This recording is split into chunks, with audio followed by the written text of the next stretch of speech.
This is the Valley Today. Topping off your tank in the FM Metro is going the way of big cities. Your favorite fill-up spot might soon be requiring you to pay first. We are live with those details in just 2 minutes. But first, we could see some rain today, a few clouds as well. Nathan Hopper is in this morning with what we can expect weather-wise. Good morning, Nathan. Yeah, good morning, Jordan. Happy Wednesday, everybody. Things are nice and quiet out there for us in Fargo this morning. Beautiful sunrise from our Corwin Auto Tower cam.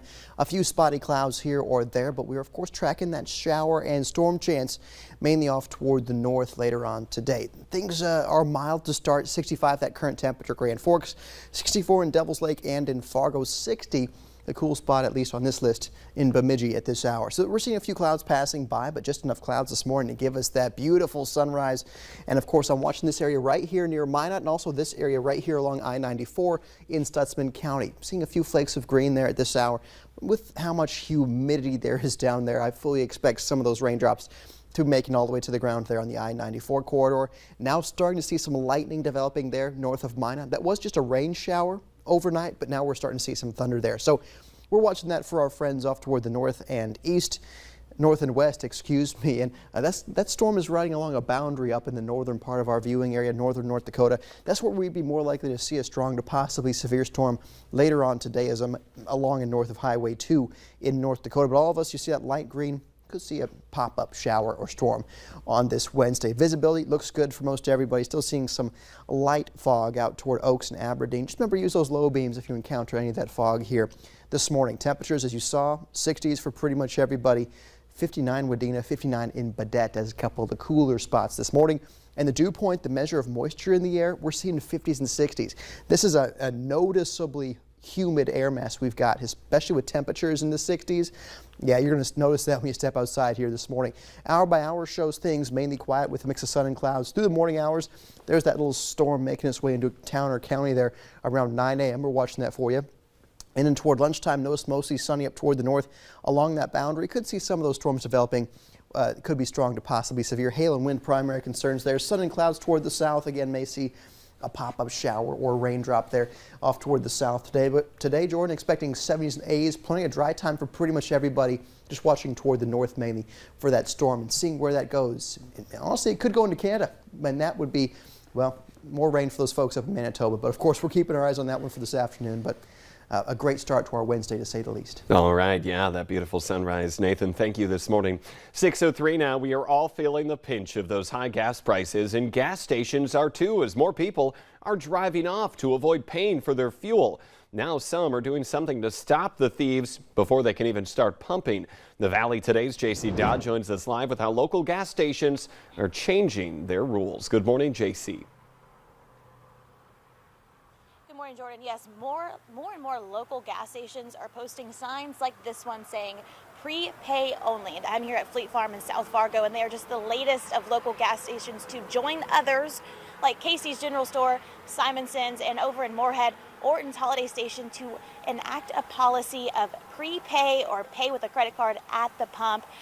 No more fueling and then paying, because so many people are driving off without paying for their gas. They say it's become an increasing problem.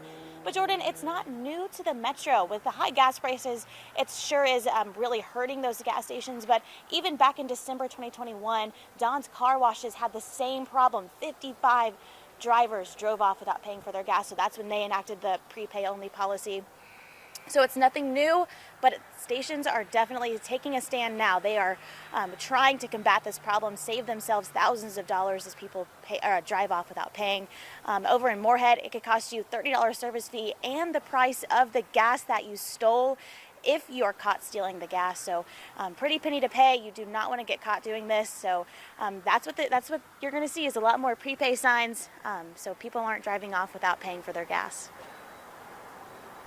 A sign of the times there as those prices just go up. JC Dodd reporting live this morning. Thank you. New this morning, a Wisconsin boy is dead after a roof collapsed at a hotel this weekend in Nebraska. 10-year-old Ben Prince of Hudson, Wisconsin was with his family at the Hampton Inn in the town of York on Sunday night when the roof caved in near that pool.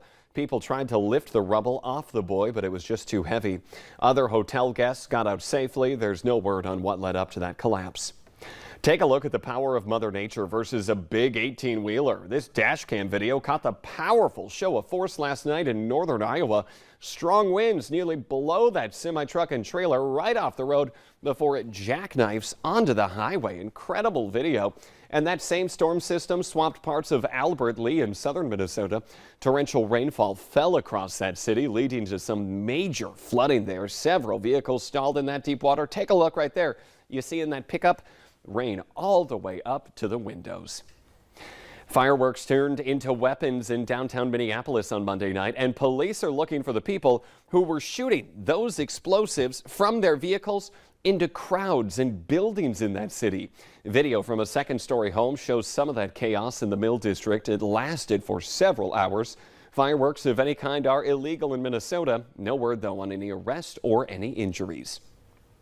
Police are now identifying the victim of a deadly 4th of July accident in Mandan as 6-year-old Mabel Askey of Ventura, California. She died Monday after falling off a parade trailer and then being run over. The search for a missing 6-year-old Minnesota girl is shifting from Northfield to 100 miles away in Stearns County, Minnesota. Elle Reagan remains missing 3 days after her mother, Lisa Wade, was found dead in their townhome. Police dive teams and boats are searching the Mississippi River County Park 100 miles away from where that 6-year-old went missing, and the park will be closed to the public until further notice. The search revealed evidence related to this case, including the discovery of Elle's cell phone on land and Lisa's cell phone and purse containing her driver's license and vehicle key fob in the river. Police believe that Elle's mother may have been involved in her disappearance before she died, but investigators are not elaborating.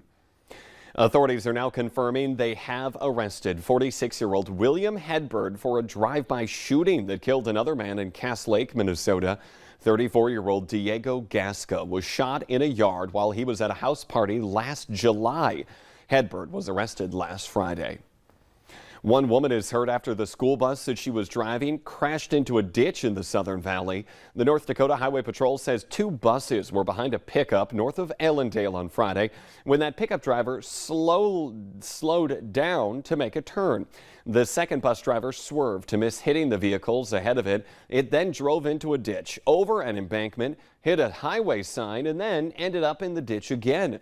That driver was airlifted to the Aberdeen, South Dakota hospital with serious injuries. Neither bus had passengers. Still to come this Wednesday morning, one of North Dakota's busiest volunteers leaves behind a legacy of caring. But first, Nathan Hopper is in this morning with what we can expect as the sun shines nice and bright on that Devils Lake Skycam. He lets us know if it will stick around for most of the day.